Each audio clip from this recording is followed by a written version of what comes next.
want to thank the Brennan Center and Michael and Laura and all the folks there who have obviously put in a hell of a lot of work to put this on, and a number of whom just recently found out that putting on conferences was in their job description. I want to talk about two things. One is the cyclical nature of this issue, and the second is the presidential public financing system and some new approaches to repairing the system. For those of you who have this supplemental materials document, there's an op-ed in there that I did shortly after the election entitled "The $200 Campaign Finance Fix," that kind of lays out one approach to trying to deal with the presidential system. This issue is cyclical. There have been 4 periods at the national level in the last 40 years when this has been in play. Started with the birth of public financing in the period from 1966 to 1977. The checkoff was first enacted in 1966, suspended in 67, finally put into full effect in 74 when presidential public financing passed. Congressional public financing passed the Senate, lost in the House by 41 votes. There was another effort made at congressional public financing in 1977, and then the whole issue went off the national agenda for 10 years. Starting in 1987, the battle for congressional public financing resumed, and it lasted from 1987 to 1994. Public financing was on the floor of the Senate almost every year during that period. The House passed 3 bills, one of which had partial public financing system in it, and probably the only time the House has passed public financing. In 93 and 94, there was a real chance at establishing public financing for congressional races. The Democrats passed a bill in the House. In the Senate, the Democrats passed a bill that had free TV time and low-cost TV time. They had a year to go to conference and pass it, and the House Democrats killed the bill. They did not go to conference. They killed the legislation. And in 1995, when the Republicans took control, this stage of the battle for congressional public financing had ended. The Republican leadership was never going to schedule it. So, starting in 1995, the effort switched to banning soft money. That battle took place for 7 years until it was enacted in 2002. In 1992, a soft money ban, almost the same as the 2002 ban, was enacted, was sent to President Bush in legislation that he vetoed. And I would say about the soft money ban, without the soft money ban, the philosophical and political arguments for public financing have a very difficult, if not impossible, task of surviving. All of the arguments about switching the system to a public system, small donations, no large donations, disappear when candidates can, in effect, get the benefit of $1 million contributions through the parties, often soliciting that money and certainly often controlling the use of that money. So that ban was very important to the longer-term fights for public financing. The current period we're in is the 4th period. It began with the Democrats taking control again in Congress in 2007, opening the door.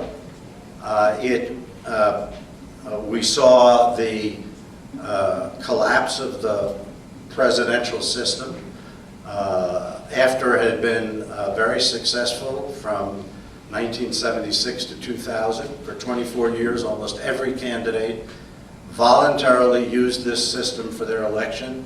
The only serious candidate who did not was George Bush in 2000 when he opted out of the primary. But Congress never chose to update or fix the system. It became totally outmoded. And by 2008, it collapsed. At the same time, President Obama demonstrated an extraordinary breakthrough with small donations and internet fundraising. And that's the period we're in right now. And I think that's this phase is going to continue for a while.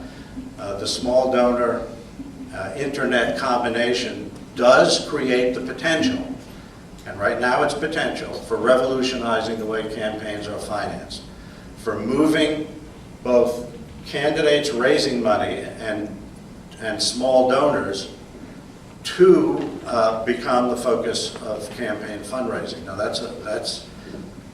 that was heavily demonstrated in Obama's case. It was the exception, not the rule, in the presidential election. There could be a long way to go, or if there are some clever 18-year-olds floating around trying to figure out how to use the internet for democracy, we might get there a lot sooner than people think. Let me talk about new approaches for the presidential system. There are a couple of keys to this, and it builds off the legislation introduced by Senator Feingold, Senator Obama, and Senator Collins in the last Congress, and the experiences of the 2008 election.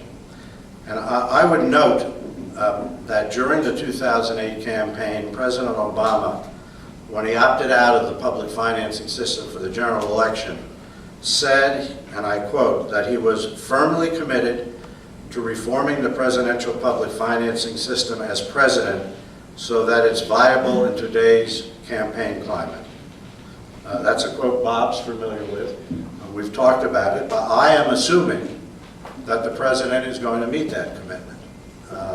And if he does, we have an excellent chance of fixing the system in this Congress. We have to fix it in this Congress if it's going to be in effect for 2012. Now, the keys to moving this system, one are the 4-to-1 match for contributions up to $200, which means if I give $200, the candidate gets $1,000. That's based on the New York City system. It can, if people can figure out the internet, it can generate very large amounts of small contributions in non-influence money. It would minimize fundraising costs, and it would minimize the time of the candidate. It also is, as we saw from President Obama, an extraordinary tool for engaging citizens in democracy, for new citizens to participate in new ways in elections and in the democratic process. The second aspect of this that is different from past bills or the existing law is only the first $200, only an aggregate of $200 per donor given during the entire primary period would be matched. You would no longer be matching portions of larger contributions. So the whole focus is on the $200 donor. And third, aggregate contributions of $200 per donor would be exempted from the spending limits for the primary and general election, and those spending limits are still necessary, in our view, in order to keep the system from becoming dominated by larger contributors and bundlers.